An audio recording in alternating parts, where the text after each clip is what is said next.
Yeah, I mean, what a great game. I thought Hunter Holland was amazing pitching to that lineup on the road, wind blowing out about 15 miles an hour pretty consistently. And we had a full house for 12 o'clock game on a Friday, kind of a late arriving crowd. They showed up in about second. It was full. Um, he kept us in the game. Skeens was everything as advertised. I've never seen a better arm. I mean, at this level, it's unbelievable. But Hagan came in and kind of put out the fire there and got us through an inning or two. And I mean, you saw what happened. We finally broke loose, got a couple big hits, and Reese Robinette came in and I mean, couldn't ask for anything more. You got a freshman pinch hitting on the road. LSU, and first time he swung the bat, he hit it 400-foot opposite field for give us 3-run lead. And I'm just glad we kept tacking on runs because I felt like we needed to keep scoring. I've been a part of a lot of games down here, and no lead is safe. Andrew Ellis. Yeah, Coach. A lot of tension, obviously, on Skeens and him coming into this game. But Hunter Holland leaves with the lead after getting you into the sixth inning. Just overall, how would you recap his performance? And did he have anything put up a fight when you came to take him out of the game? So, first off, on his performance, I mean, he struck out, I think, 7, walked like 1. I think he hit a batter, pitched out maybe 1 jam.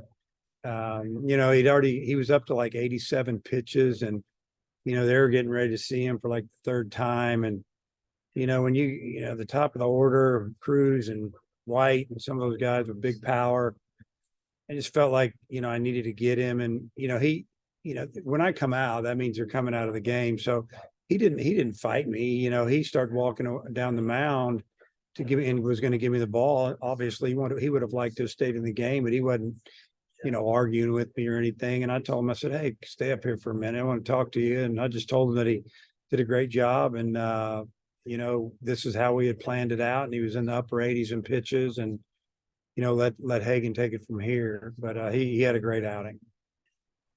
Obviously, going to Robinette worked out pretty well for you. I was just wondering, was that a matchup thing, or was he just the first bat you wanted to have in that situation? Did you know that going in, and just talk through the decision there? Yeah, he was my first left-handed bat I had going. And, I think sometimes, they kind of show you what you need to do a little bit. There's some hints. And, I played him in the game on Tuesday, and, he hit an opposite field home run. He also got a big base hit to left center with 2 strikes on him. And I just thought, he knows strike zone a little bit, took the first pitch. And anyway, I just felt like it was, he could drive in a run for us. And fortunately, he ran into one and he hit it hard, and the wind took it. He hit it a long way. Matt. Hey, Dave, how big did you think the 6th inning was to get Skeen's pitch count up? Because I think going into that inning, he'd only thrown about 49. Yeah, I mean, it's like he was throwing 10 pitches an inning. It was amazing. Even his misses, he didn't have very many what we call bad misses. I mean, it was just missing by a ball, 2, 3 balls, missing by 2 feet. And I think we finally fouled off a lot of pitches. He started throwing some more changeups and things we were laying off. And every pitch he threw probably averaged 99, 100 miles an hour. I know he threw a few on the board that said 92. So, that was a huge inning to get his pitch count up. And you start thinking, okay, they're definitely going to have to use another arm in this game. And then just overall, your pitching to be able to hang with him with as good as he was today. I mean, how happy are you with the way your guys pitched? Well, I'm ecstatic about it, honestly. I mean, we knew that, once Hagan had kind of entered his 2nd, 3rd inning, he wasn't going to come back tomorrow. And, we really needed to find a way to win that game, because we were using him. And obviously that takes away a big weapon out of our bullpen in a doubleheader. So it was big, I was really pleased, but more pleased that we found a way to win. Coach. Speaking of Hagan, I'm curious what you thought of his stuff, how he did today. When he first came in, his stuff was really, really good, especially, his fastball was good and he was locating it, but he had really good off-speed pitch. He was throwing that slider, and they were struggling with it. It was starting out about mid-thigh.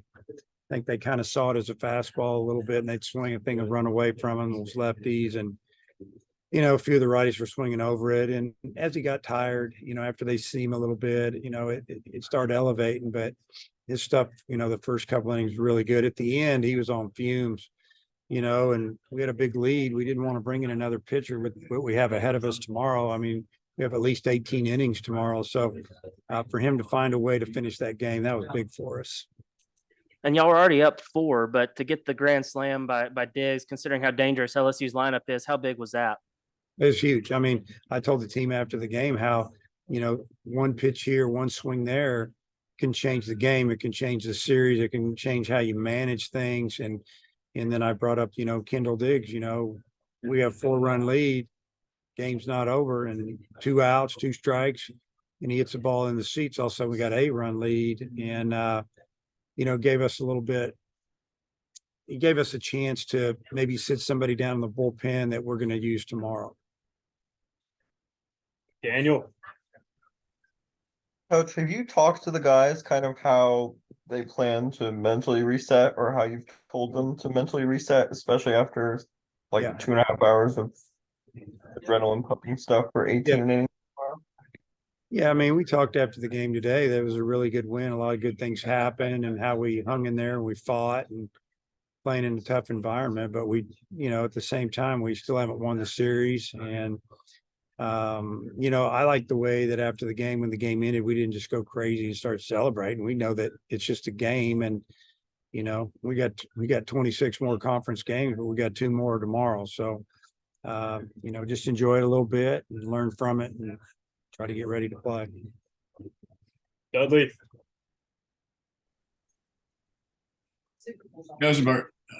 Josenberger had the at bat there in the I guess the 4th inning to get a double and get it going. Talk about that at bat. Also, he was on 3 times. Yeah, I thought he did a really good job today. I think the double, it might have been with 2 strikes, might have been on a 0-2 count, but he smoked that ball down the right field line, a fastball. It's like they get ahead of him, and then they were trying to bust him in, and he kind of figured that out, and he jumped on that thing. And I think he took a walk. He got another hit into left center there in that last inning and ended up scoring. Yeah, he had a great day. Matt, you got anything else? Yeah, a couple more. In the 7th inning, they had 2 on against Hagan, and Parker backpicked Joe Bear at first base. From your perspective, what did you see there, and how big did you feel like that was to the outcome? It was a huge play, and give credit to the players on that one. They're the ones that they saw that, and we've worked that play and practiced a few times, but we can call it from the bench, but they called it. They have the option to call it, and Brady being a veteran and really, I think Roland, obviously he throws really well from his knees, and he's back picked, and he made a perfect throw. And you never know what would happen there. We might have struck the guy out 2 pitches later, but he also might have hit a double. So that was a big momentum killer at the time. And then there was another play where they were out at home plate, I think in the 4th inning, where Morgan got thrown out. Did he get a late break toward home plate, or was that something that your players did? Yeah, I don't know what happened. It's like he took 2 steps, then he stopped. And then I don't know if he thought the ball was farther away or Roland continuing to roll. I don't know what he saw, but then he just took off again. And it was a good job by the catcher and the pitcher. First off, Roland didn't just sprint over the ball, turn and panic and throw. He knew he had time, made a perfect throw to Holland, and he didn't even get to the plate. So big play. Robert, last one. Coach, you talked a minute ago about guys getting up in the bullpen and then getting back down. I think we saw Brady Tiger down there this afternoon, but not throwing. I'm curious, do you have an update on his status? Yeah, he was down there. I think he was coaching, or he was throwing left-handed, but he wasn't coming in the game, that's for sure. But he was down there, just talking to the guys. I mean, we got Cody Frank down there too, kind of helping run that bullpen a little bit. I think they did a good job. All right, Coach. Thanks for the time. Okay.